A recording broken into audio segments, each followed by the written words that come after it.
comparing 1990 and 2022, even in 1990, then the horizontal axis, Bangladesh's tariff rate, the applied tariff rate, the average applied tariff rate, was one of the highest in the world.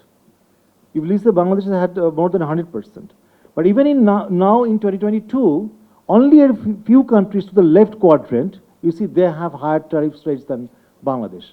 That means even in the global context, Bangladesh has a much higher tariff rate, not just comparing with the few countries I just showed you earlier in the last, in 2 slides before, but you can see the global context, Bangladesh has a much higher tariff rate than any other countries. So this is actually a scenario where we are witnessing that we have not been successful in managing our tariff policy or even those para-tariff policy in a way which can actually align with what other competitor countries are doing. Especially some of the competitor countries in Asia or in Southeast Asia. Now, looking at the industrial policy, because this is the paper which looked into the kind of aligning trade industrial policy.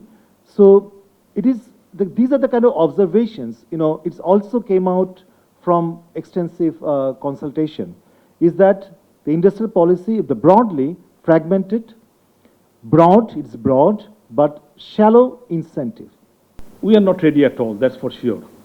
And I'm also in that group. I strongly believe that 3 years extension will not help us at all even, because we are not mentally ready even to go for all the corrections we need. It is equally applicable to the private sector and the public sector, this government, both Rahim Bhai, you and me. So both the party on the same boat. Yeah. So because there is a 2 part of preparedness, that every individual need to be prepared to face the challenges of post-LDC graduation scenario, and the government obviously has to do a lot of things. But I, as an active player in the private sector and very closely, I think, related with the government sector to some extent, I personally feel even that 3 years extension, which a bit looks likely that we may get an extension, but I'm very doubtful that whether it will really help.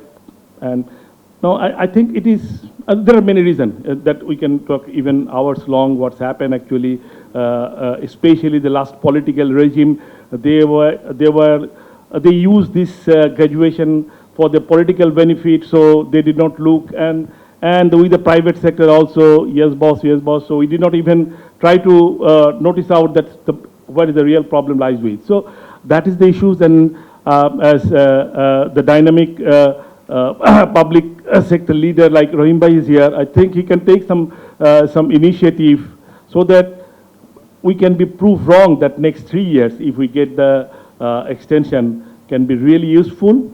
At least we can prepare ourselves by 50–60%. Because we are always very complacent. We are very complacent. Maybe we are a nation of complacent. Global scenario, trade and investment scenario is changing. We are seeing increasingly that trade is being used as a weapon also. So this weaponization of trade is something that we should be aware of. We have seen the agreement on reciprocal trade. We have seen the imposition of the reciprocal tariffs. So these may increase in future. So the need for regional cooperation, South-South cooperation, still at this moment we export only about 12% to South Asia, East Asia and ASEAN. But we call that 21st century will be the century of Asia. It's the Asian century. So where is that Asian century for Bangladesh? So I think that there is enormous potentials for export diversification within Asia. India imports about $750 billion of imports every year. We export only $1.5 billion to India, in spite of the fact that India is giving us duty-free, quota-free since 2011 for almost all products, excepting 25, liquor, arms, drugs. China provides us duty-free, quota-free for 99% of the products. And it imports about $3,000 billion every year, $3 trillion. And our export is less than $1 billion to China. So I think that how do we really make our economy more competitive and take advantage of the Asian century should be one of the major planks of our strategy and strategic trade policy. So this is something that we have to think about. The problem with it that whenever there is a crisis, we do like to find a panacea. Well, this is the panacea. So let us go all to this. In RMG, we have a lot of entrepreneurs. In plastic, a few. In agro processing, not much. So the point is that still our export basket is not diversified. You talked about the intra diversification in RMG. That is not also happening because after China we are second, but China is 100 plus billion and we are only 46 billion maybe.